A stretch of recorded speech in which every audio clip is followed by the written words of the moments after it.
Well, folks, do you want to fire your bank? Are you paying too much in fees, or they're not convenient anymore, or they don't have competitive rates? Well, came to the right place because I'm going to give you my 9-step guide to how to unravel that old bank and start with a new one. So follow below and follow what I say here and take some notes. Anyways, so what do you have to do? First thing, do research. If you're getting rid of your bank, it's because they're not providing something for you. Maybe they're charging too much fees. Maybe there's not enough overdraft protection, or they're not convenient to you, or their rates stink, what have you. So do a lot of research, because once you make this decision, it's kind of a pain and you don't want to unravel it too frequently. But if it's in your best interest, it's worth doing a little bit of elbow grease and homework, or reach out to someone like myself or one of my colleagues and we can help guide you through our best thinking based off what you're looking for. But first, do your research. Next, 1 or 2 banks.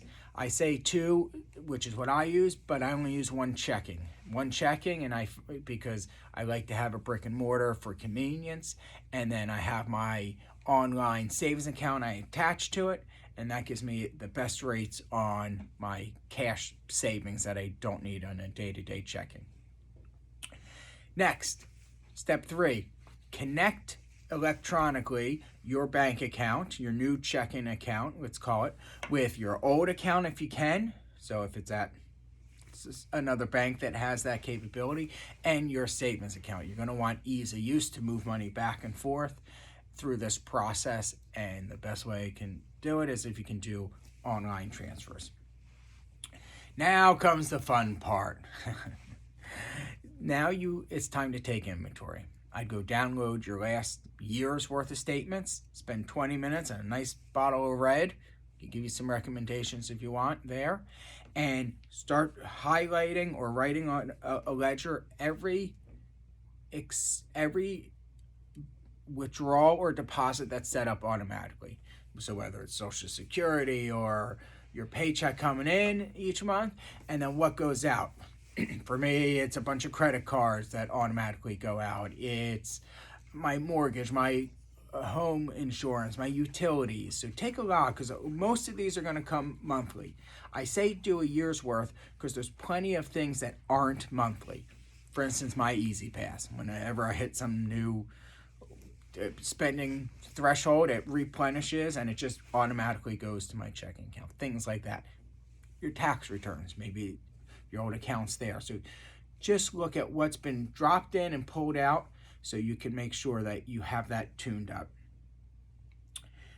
Next, now that you have this list, now you're going to start going to the institutions, whether it's your bank or the end institution or provider, and you're going to work on connecting and changing the automatic payment from one to the next. So that's that process. So you're going to say, I'm firing the old bank, I'm going to connect all my credit cards here to the new bank. And you're going to go line by line, write down your account number and your routing number. It's going to make it easy as you go to each institution and input the appropriate information. Now, if you're like me, step 6, I have bill payment for ones that I push through. So I send my mom money for the family plan for phones each month, or I have a friend I send money for this, that, or the other, whatever it is, or my alarm system guy, once a quarter I send a check, and I have his information saved in. So you save it. So go extract that information and put it in the new bank so that it's easy, because eventually we're going to close this bank. Next, make sure you have enough money in both banks to cover what's going to come out. Now, the old bank, it's worth leaving a couple dollars in there, enough that you're over the threshold for any minimums requirements that they have. And additionally, you want to be in a position that if you forgot something, I forgot that my life insurance or long-term care insurance premiums automatically pull out in November, and you just missed it somehow, you do want to make sure you have enough in there to cover it. After you go about a year, that should do it. And finally, you get to close the account. So after you established both accounts, you left it open a year, you check back once a month, every week, whatever it is, just to lock in, see if anything's coming out of the old one. And then you get to close it. You can walk in, say goodbye to your favorite teller. You can call up and ask them to just simply close the account and send your check to the address on record. Whatever you choose, that's up to you, but that's my 9-step guide to getting and firing your old bank. Hope you liked it. As always, I'm Andrew Rosen, president of Diversified. Stay wealthy, stay healthy, and stay happy.